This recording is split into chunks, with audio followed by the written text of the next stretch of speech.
Madre John, Nad, and Juanito sitting in the doorway of my tiny house in Acamal, Mexico.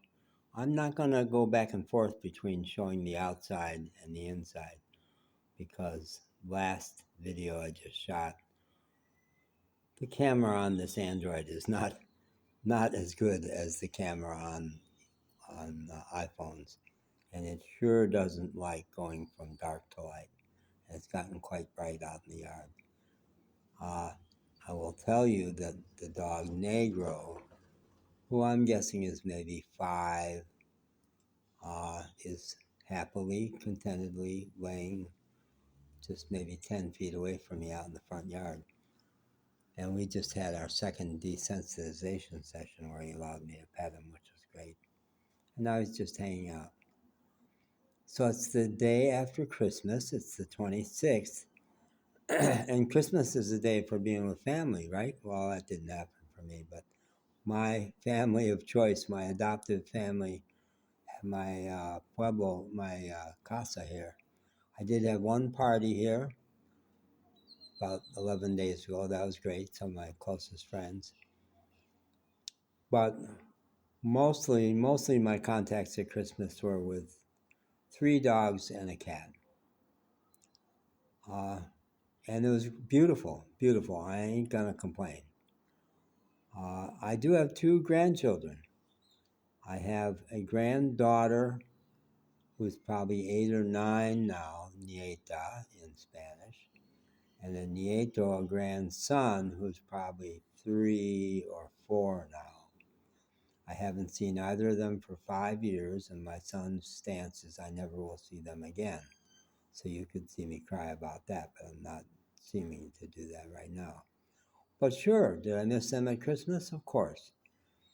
And the one part of my family that I'm in close touch with is my stepbrother, Dennis, who for all intents and purposes is a brother.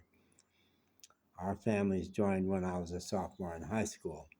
And he was, I think, 7 at the time. Dennis, check me on that because I'm going to send this to him. And I'm going to ask Dennis, you know, when I lost access to Apple products and all my iCloud and everything, I don't have anything that shows her name, my granddaughter, and I don't remember either of the kids' names. There's another cat in the yard and a rooster entering the yard. So there's a peaceable kingdom here. So the last time I saw, and there's somebody coming around the corner, Elvis is coming back. Elvis is the cat who visits me a lot. Elvis is eyeing Negro. Is Negro a problem? Negro's not a problem for you, baby. No. Elvis went right by me, wasn't looking for petting, although Elvis has taken a lot of petting from me. Elvis is going to explore the house a little. Elvis is the one of my grandkids who likes being in the house and has napped on my bed and stuff.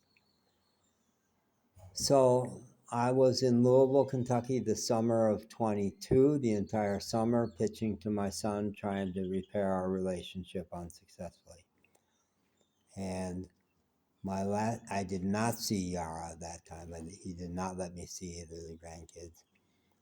So it would have been, well, if Yara is, there's Elvis, gonna stay. Yeah, stay in here with me, Elvis. That's nice. I love Elvis.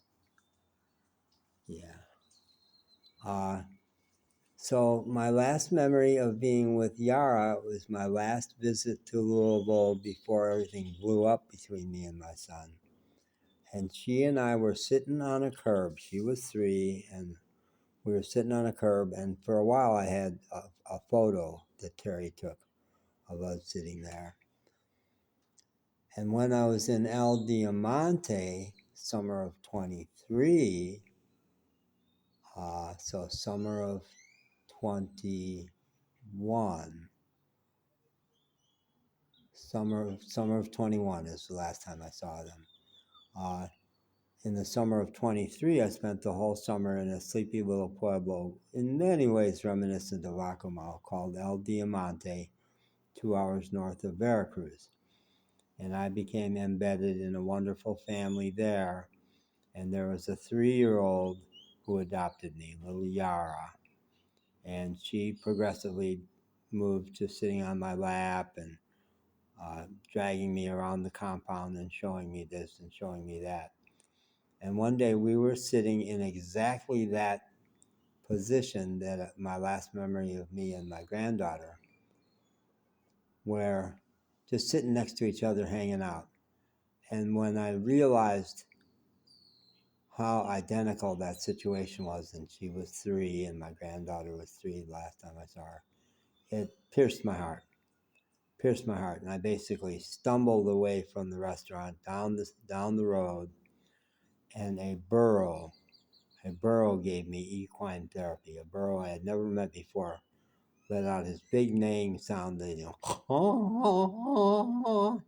and came walking across his compound to me and allowed me to rub his head and stayed there with me while I cried. Yeah. So I got all that in me. I've got immense pools of grief about my son, who we were so close until he was like 19. So close. And now his stance is that I never was there for him, which is complete disinformation. That's not true at all. But anything I send him with wonderful memories of us, I still do. I still reach out to him several times a year. And in Harlingen. In Harlingen, Texas, in the Rio Grande Valley, this would have been winter of 23, right before I crossed into Mexico. A lovely young Latina woman who had been in Texas for about 10 years, very Christian, gave me a blessing, which I had that video. I had a 1-minute video of her giving me a blessing. But the longer version of the blessing was her saying to me, don't give up on him. Don't give up on him. Keep reaching out. Keep thinking about him. Send him love every day. And someday, his heart will break. His kids will leave. They'll go off to school, or someone will die. Something will break his heart, and his heart will be open, and he'll remember how much he loves you and how much you love him. I try to hold on to that hope. I'm honestly not hopeful. Honestly, if I tell the truth, I don't think it's going to happen. But I'm going to keep pitching. And meanwhile, I've got a fabulous cat who's back from exploring the house. And we're going to take the risk of showing the outside to see if we get Negro, because I'm about to wrap this anyway. And the rooster, do I count the rooster as part of my peaceful kingdom? I got a rooster I think he's in my compound at this point, crowing. And there's Negro. We'll see if that came out or not. Negro's looking pretty peaceful. So that's my grandkids this Christmas.